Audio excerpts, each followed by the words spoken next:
عالمی تحریک تحفظ ناموس رسالت کے مقاصد اور مغرب میں عالم اسلام کی عظیم روحانی شخصیت مرحوم علامہ پیر علاء الدین صدیقی کا سالانہ عرس 2 فروری کو برمنگھم میں ہوگا۔ عرس میں برطانوی ممبران پارلیمنٹ، کونسلرز، کمیونٹی رہنما اور مریدین شرکت کریں گے، جنہیں مقبوضہ کشمیر کی تازہ ترین صورتحال سے بھی آگاہ کیا جائے گا۔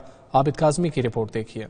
2 فروری بروز اتوار جامع مسجد گھمگول شریف میں عالمی مبلغ اسلام و بانی خاتم النبوت صلی اللہ علیہ وآلہ وسلم پیر علاء الدین صدیقی دربار عالیہ نیریاں شریف کا 3واں سالانہ عرس منعقد ہوگا۔ سجادہ نشین دربار عالیہ نیریاں شریف پیر ڈاکٹر سلطان العارفین صدیقی نے عقیدت مندوں اور ساتھیوں کے ہمراہ پریس کانفرنس کی تیاریوں کے بارے میں بتایا۔ پیر علاء الدین صدیقی ایک شخصیت کا نام نہیں بلکہ ایک تحریک کا نام ہے، جنہوں نے برطانیہ اور یورپ سمیت پوری دنیا میں دین اسلام کی سربلندی کے لیے دن رات کام کیا۔ آج انہی کے فیضان کی بدولت ہر گھر میں اسلام اور نبی کریم صلی اللہ علیہ وآلہ وسلم کے عشق کی شمعیں روشن ہوئی ہیں اور آگے یہ سلسلہ جاری و ساری ہے۔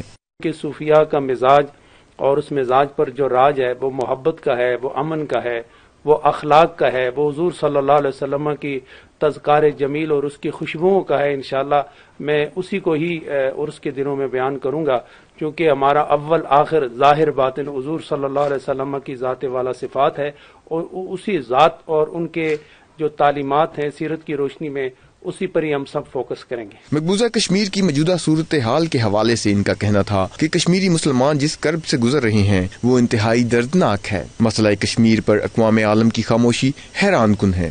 بلا شبہ وہ ہمارے مسلمان بھائی ہیں، جس اذیت اور جس کرب میں گزر رہے ہیں ہم اس کو بخوبی اس کا احساس کر سکتے ہیں، لیکن جو اس وقت کرنٹ پوزیشن ہے وہ انتہائی دردناک ہے، اور ہم امید کرتے ہیں کہ اللہ تعالیٰ نبی پاک کے صدقے ان مظلوم مسلمانوں کی دادرسی فرمائے گا، وگرنہ اقوام عالم نے اپنی چشم کو، اپنی آنکھوں کو بند کر لیا ہے، وہ ان کے درد کو محسوس کرتے ہوئے بھی اس کا اظہار نہیں کرتے۔